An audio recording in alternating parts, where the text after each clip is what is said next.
And now I'm with the fabulous Bernie Eagan, who is a radio voice that you certainly know. Been around for a while, and we have some things to talk about. Thank you, Bernie, for joining us. Oh, it's fun. Are you kidding? When I retired, somebody said to me, why are you retiring? And I said, well, because the only time I see Patty Spitler is if I retire. So that seemed to work out okay. Okay, checks in the mail, yeah. It worked perfectly. Now, let's talk about that. Your last job, B105.7, right? Yes. Okay. And you retired once before, and then you came back in again. How did that happen? Okay, when I retired, it was 2018, July of 2018, actually, and Sean Copeland, I think you know Sean. Oh, yeah.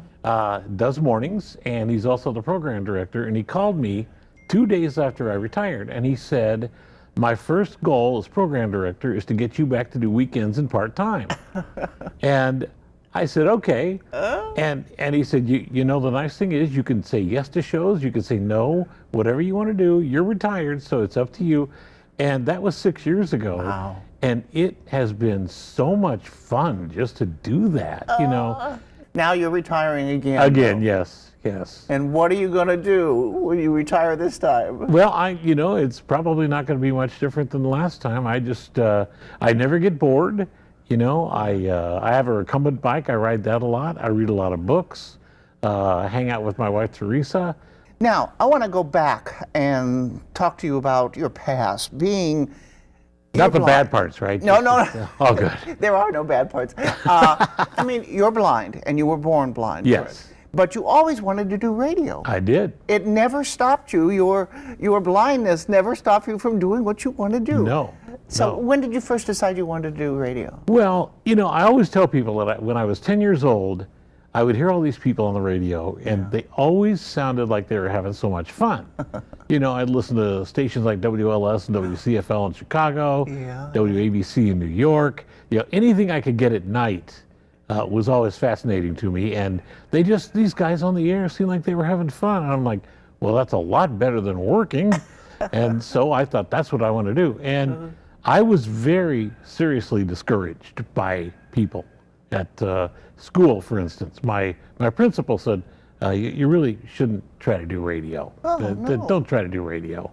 And all I could think was, radio is perfect for a blind person. It's theater of the mind. I mean, you paint word pictures. So you started in 1981, you say, and you've worked at several stations. Well, not several. I mean, here in Indianapolis, I only worked at two. Okay. WENS in 81. Right. And then in 2002, they asked me to move over to B105.7 and do mornings.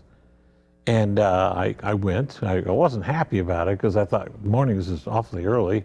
But I grew to love it. And I did that for about 10 years. And then they moved me to afternoons. I don't know why, but they just did. So I finished my career in afternoons. Also, we want to give credit to your fabulous wife. Oh, she is. How long have you been together? Oh, wait a minute. Don't tell me. We got married in June of 1995. 95. That's a long time. Yeah, June 24th. So she helps you, navigates, drives, does things like that? She does, and she also, because of our computer system at the station, she sets me up to begin the shows. Oh. Now, after that, I can do everything. I can run the board. I can move to the next thing on the logs and all that stuff. But to set it up, somebody has to see. And she can see. And so she does it, and she does it well. Bernie, you're funny. You have a good heart. I love talking to you. And clearly your wife, Teresa, saw something magical in you. So that's to both of your credit. I think it might be the other way around. I think it's the other way around. And thank you, Bernie. I got my hand out here.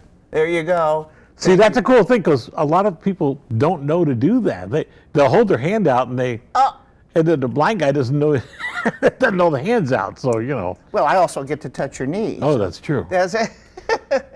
Bernie Eagan, the fabulous Bernie Eagan. You've heard him on the radio, and I have a feeling maybe you'll hear him a little bit again. So we'll be back with more on Great Day TV.